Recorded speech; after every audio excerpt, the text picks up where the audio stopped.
जुमा की नमाज से पहले बयान हुआ, हमारे हज़रत मौलाना ने अल्लाह की मोहब्बत और ईमान की हलावत पर जो बातें बयान फरमाई, अल्लाह से दिल से दुआ कर लो अल्लाह हम सब को ईमान की हलावत नसीब फरमाए और अल्लाह से सच्ची मोहब्बत की अल्लाह पाक हम सब को तौफीक व सआदत नसीब फरमाए।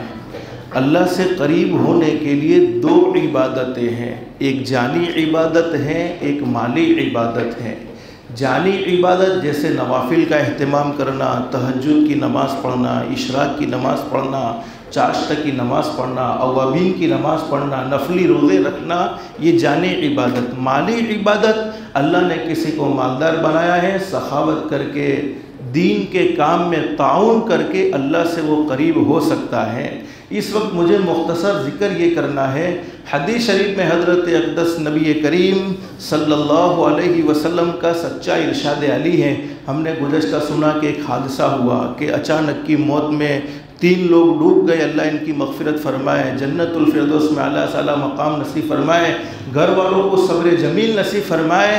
और मरने वाले बेचारे नहीं हैं, बेचारे तो हम हैं कि वो सारे रास्ते से हमें भी गुज़रना है और हर एक की मौत फ़िक्स है, एक ने एक दिन ज़रूर आनी है, चाहे वो कितना भी एहतियात करे, अपने आप को मौत से कोई बचा सकता नहीं है। लेकिन हदीस शरीफ में हमारे आका हज़रत मुहम्मदुर रसूलुल्लाह सल्लल्लाहु अलैहि वसल्लम का सच्चा इरशाद अली है, मेरा वो उम्मती जो अपनी हैसियत के मुताबिक लिल्ला रकम से चाहे दिन में चाहे रात में कुछ न कुछ सदका करे, कुछ न कुछ खैरात करे, अपनी हैसियत के मुताबिक। ये नहीं कहा कि तुम्हारी हैसियत से बढ़कर जितना अल्लाह ने तुम्हें दिया है अपनी हैसियत के मुताबिक कुछ न कुछ दीन के काम में खर्च करे। हदीस शरीफ में हमारे नबी हज़रत मुहम्मदुर रसूलुल्लाह सल्लल्लाहु अलैहि वसल्लम का सच्चा इरशाद अली है, अल्लाह पाक उसे 3 बड़े बड़े इनाम नसीब फरमाएंगे। सबसे पहला इनाम तो ये है कि अल्लाह पाक उसे जहरीले जानवर के नुकसान से महफूज रखेंगे। बहुत सी मरतबा बारिश के मौसम में जहरीले जानवर निकलते, हमें इसका अंदाज़ा भी नहीं होता। तो सबसे बड़ा इनाम ये मिलेगा कि अल्लाह पाक जहरीले जानवर के नुकसान से महफूज रखेंगे। दूसरा बड़ा इनाम ये है, बहुत सी मरतबा हादसे होते हैं, हम घर से निकले, मोटरसाइकिल लेकर निकले, बाइक लेकर निकले या और कोई 2 व्हीलर पर 4 व्हीलर पर गए, कुछ पता भी नहीं था, पता नहीं रास्ते में क्या हादसा हो जाए। हदीस शरीफ में मौजूद है कि जो अपनी हैसियत के मुताबिक कुछ न कुछ खैरात करने वाला, अल्लाह पाक उसे दीवार के नीचे, छत के नीचे दब कर मरने से यानी हादसे से अल्लाह पाक उसकी पूरी हिफाजत फरमाते हैं। और तीसरा बड़ा इनाम, अल्लाह पाक उसे अचानक की मौत से, सोचा भी नहीं था, न वसीयत का मौका मिला है, न घर वालों को कुछ कहने का मौका मिला है, अचानक की मौत से अल्लाह पाक उसकी हिफाजत फरमाएंगे। एक सहाबी ने हज़रत नबी करीम सल्लल्लाहु अलैहि वसल्लम से फरमाया, अल्लाह के नबी मुझ से डर बहुत लगता है और हमें भी लगता है, कौन मरने को तैयार है, हर कोई चाहता है कि मैं लंबी ज़िंदगी जीऊँ, लेकिन अल्लाह से दिल से दुआ कर लो जितनी भी अल्लाह हमारे मुक़द्दर में ज़िंदगी बाकी है ईमान और अमाल सालिहा के साथ गुजारने की तौफीक नसीब फरमाए और मौत आए तो ईमान वाली और कलमे वाली मौत अल्लाह पाक हम सबको नसीब फरमाए। सहाबी ने कहा, अल्लाह के नबी मौत से डर बहुत लगता है, हालांकि वो तो आखिरत के बड़े फ़िक्रमंद थे, हमेशा उनके सामने आखिरत रहती थी, हमेशा अल्लाह की मोहब्बत, हमेशा अल्लाह के नबी की मोहब्बत। उसके बावजूद हमारे नबी से फरमाया कि मुझे मौत से बहुत डर लगता है। हमारे नबी ने सहाबी से सवाल किया, अल्लाह ने तुम्हें माल अता फरमाया? कि हाँ अल्लाह के नबी, अल्लाह का शुक्र है, मालदार अल्लाह ने बनाया।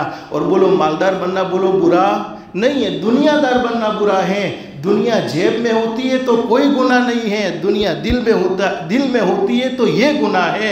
अब हमारे नबी ने सहाबी से फरमाया कि अल्लाह ने माल दिया है, उसको अल्लाह की राह में जितना हो सके जहाँ ज़रूरत है खर्च करते रहो, अल्लाह मौत का डर तुम्हारे दिल से निकाल देगा। तो मुझे इस वक्त बतलाना, ये हमारे हज़रत मौलाना ज़ैद साहब दामद बरकातुहुम जो पालनपुर से तशरीफ़ लाए, उनके साथ और भी उलमाए किराम आए हुए हैं। हमारा 1 रुपया भी अल्लाह की राह में दिया हुआ अल्लाह ज़ाय नहीं करेगा, बल्कि वादा है हम गिन कर देंगे। अल्लाह फरमाते, मेरे बंदे मैं तुझे इतना दूंगा कि तू गिन भी नहीं सकेगा। और हज़रत शेख सादी रहमतुल्लाह अलैह फरमाते हैं, मैं अपनी ज़िंदगी में बहुत घुमा हूँ। हज़रत शेख सादी फरमाते, मैं अपनी ज़िंदगी में बहुत घुमा हूँ, लेकिन मैंने अपनी ज़िंदगी में 2 आदमियों को तलाश किया, हमेशा तलाश करता रहा, लेकिन वो 2 आदमी मुझे अपनी ज़िंदगी में कभी न मिले।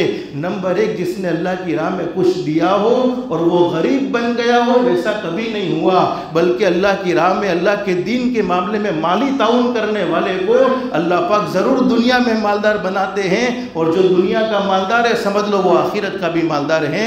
और नंबर 2, जिसने किसी पर जुल्म का मामला किया हो, ज़ाती का मामला किया हो और वो अल्लाह की पकड़ से बच गया हो, वैसा भी कभी नहीं हुआ।